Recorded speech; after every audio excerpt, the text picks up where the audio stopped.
पूजा में देवताओं को जनेऊ चढ़ाने का क्या महत्व है, जनेऊ कैसे हमारी पूजा को सफल बना सकता है, ये भी मैं बताऊंगा। और जनेऊ का बड़ा इंटरेस्टिंग टॉपिक बताऊंगा कि देवताओं को ही नहीं, मनुष्य जो जनेऊ पहनते हैं उसका क्या अभिप्राय है, क्यों ये जनेऊ पहन करके और जब लघु संहिता करने जाएंगे, शौच जाएंगे तो दाहिने कान पर इसको लपेट लेंगे, क्यों, क्या कारण है, ये बने रहिएगा आप हमारे साथ।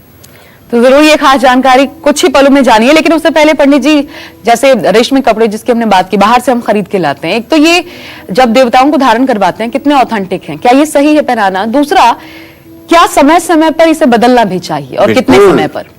कितने समय पर नहीं बेटा, ये तो आपके सामर्थ्य के ऊपर है। अगर प्रभु ने आपको सामर्थ्य दिया है तो आप प्रभु की सेवा में नित्य नए वस्त्र जो है धारण करवाएं। अच्छा, तो क्या बुराई है। एक श्लोक सुनाता हूं तुम्हें, शंकराचार्य ने माता के लिए कहा है, महालक्ष्मी के लिए, गंधर्वामर किन्नर प्रयतमा संतान हस्तांबुज प्रस्तार गृहमाण उत्तमतरम काश्मीर जा पिंजरम मातर भास्वर भानु लसत कोटि प्रदोज्वलम चैतन्य निर्मल मातुनोतु वसनम श्री चंडिके त्वन्मुदे।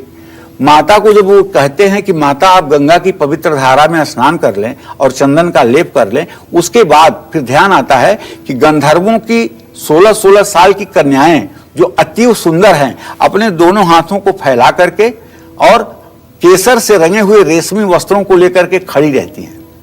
माता को उसमें जिस वस्त्र की आवश्यकता होती है उस वस्त्र को वो गंधर्व कन्या के हाथ से लेकर के और स्वयं धारण करती हैं।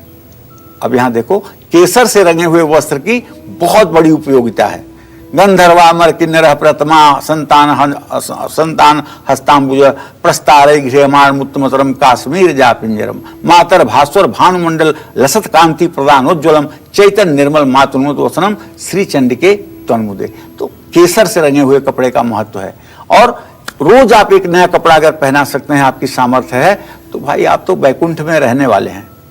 लेकिन अगर एक ही कपड़े को ज्यादा दिन तक पहनाएंगे, गंदा हो जाएगा, तो उससे निगेटिविटी जरूर आएगी, उससे पॉजिटिविटी नहीं आएगी। उसको धोके पहनाया जा सकता है, धोके पहनाया जा सकता है, लेकिन एक बात जानो, जिस चीज को देख करके आपका मन प्रसन्न हो वही पूजा है। और जिस चीज को देख करके आपके मन में उदासी आए तो वो पूजा नहीं है। आप किसी के घर में जाते हो ना, अगर वहां बैठने के बाद आपको सकारात्मक एनर्जी महसूस होती है ना, तो आपका मन कहेगा कि 10 मिनट और रुक जाओ। और अगर आपको घुटन महसूस होने लगे, बुझा से सारा मामला दिखे, तो आपको लगेगा कि जल्दी यहां से निकलो। तो ये सकारात्मक और नकारात्मक ऊर्जा हमारी आंखों से भी बनती है। इसको कैसा मिल रहा है देखने के लिए दृश्य, इस पर भी डिपेंड करता है। मन को सही लगना चाहिए, ज्यादा जरूरी है। गंधर्व क्या है कि ये भी जल्दी से बता दीजिए। अरे गंधर्व मतलब जो गायन विद्या करते हैं, मनुष्य ही हैं गंधर्व। अच्छा, हाँ। वो मतलब कि गंधर्व गायन विद्या करते हैं और मतलब कि कथक नृत्य करते हैं, ये गंधर्व हैं। और ये मतलब कि गंधर्वों को ऊपर नीचे हर जगह घूमने का अधिकार प्राप्त है। और अच्छा। गंधर्वों का विवाह सिर्फ जयमाल डालने से हो जाता है, उसको कहते हैं गंधर्व विवाह। हमारे यहाँ मनुस्मृति में 8 प्रकार के विवाह कहे गए हैं, जिसमें जो गंधर्व विवाह है वो मतलब सिर्फ माला पहनाने से हो जाता है। और हमारा ब्रह्म विवाह जो है तब तक नहीं होता है जब तक अग्नि के फेरे न हो जाएं और सिंदूर दान न हो जाए। अब आइए बढ़ते हैं आगे, और रुई के वस्त्रों की बात तो हो गई, अब बात करते हैं जनेऊ की, जिसका अभी पंडित जी ने जिक्र किया था। जनेऊ का महत्व क्या है? केव देवताओं को जनेऊ अर्पण करना शुभ माना जाता है, और जो पंडित जी ने बताया, आपने पंडित जी की कान के पीछे जो डाला जाता है, वो क्यों, कारण क्या है? देखिए ऐसा है, 6 साल से बच्चा जब 6 साल का हो जाता है तो उस 6 साल से लेकर 16 साल के अंदर उसको जनेऊ यज्ञोपवीत संस्कार करवा दिया जाता है।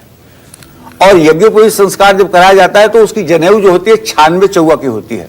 ये देख रहे हैं ना, इसको एक चौवा कहते हैं। ऐसा 96 बार, और उस धागे को 3 बार लपेट करके उसमें ब्रह्मगांठ लगाई जाती है। और यज्ञोपवीत संस्कार के लिए जनेऊ संस्कार जब होता है तो उसमें ब्रह्मचारी बालक को उसकी मां भिक्षा देती है कि मैं तुम्हें भिक्षा दे रही हूं, अब तुम वेद पढ़ने के लिए घर से जा। और वहीं से शुरू हो जाता है उसके अध्ययन का जीवन। माता पिता रिश्तेदार सब उसको भिक्षा के रूप में कुछ कुछ देते हैं, और वो उसी तपस्वी भेष में पलाश की लकड़ी लेकर के घर से निकल देता है वेद अध्ययन के लिए। और फिर जब 25 साल की अवस्था के नीचे घर आता है पढ़ लिख करके, तब उसके विवाह संस्कार होते हैं, तब उसका गृहस्थ आश्रम में प्रवेश होता है। तो मनुष्यों के लिए तो जनेऊ मैंने 96 चौवा और इसके बाद में 3 धागे। 3 धागे का मतलब गुरु ऋण, मातृ ऋण, पितृ ऋण, गुरु ऋण। 3 प्रकार का ऋण मनुष्य के ऊपर है। गुरु ऋण, जब तक आप किसी को योग्य शिष्य न बनाएं तब तक आपके ऊपर गुरु ऋण है। जब तक आप एक लड़की न पैदा करें तब तक आपके ऊपर मातृ ऋण है। और जब तक आप एक पुत्र पैदा करके उसकी परवरिश न करें तब तक आपके ऊपर पितृ ऋण है। तो जनेऊ में 3 धागे इसलिए हैं ताकि हर समय आदमी को याद रहे। और जनेऊ को दाहिने कान पे चढ़ा करके लघुशंका या शौच जाने का विधान यह है कि कान के पास ऐसी नसें हैं जिन्हें बांध देने से लकवा मारने की बीमारी, कभी पैरालिसिस की बीमारी कभी हो ही नहीं सकती। आपने सुना नहीं होगा कि कोई जनेऊ धारण करने वाला शौच गया था, उसको वहां पैरालिसिस हो गई, कभी आप सुन ही नहीं सकते हैं। इसका एक बहुत बड़ा वैज्ञानिक कारण है, इसीलिए दाहिने कान को बांधा जाता है। दाहिने कान को बांधने के बाद फिर मल मूत्र का जब त्याग होता है तो 10 मतलब शरीर के 9 छेद जो हैं 9 एक साथ खुल जाते हैं। तो जब 9 छेद एक साथ खुल जाते हैं तो कहीं से बाहरी वायु असर करके आपको पैरालिसिस कर सकती है। इसलिए जनेऊ से कान को बांध दिया जाता है, माने 9 छिद्र न खुल करके 8 ही एक्टिवेट रहें, एक छिद्र बंद रहे। जनेऊ धागों से बनाया जाता है, मंत्र शक्ति से परिपूर्ण किया जाता है। जनेऊ देवताओं को अर्पण करने के बाद साधक उसको धारण करता है तो देवताओं का सात्विक लाभ उसको मिलता है। ओम यज्ञोपवीतम परमं पवित्रम प्रजापतर्यं सहजं पुरस्तात् आयुष्यमग्यं प्रतिमुंच शुभ्रं यज्ञोपवीतम बलमस्तु तेजः।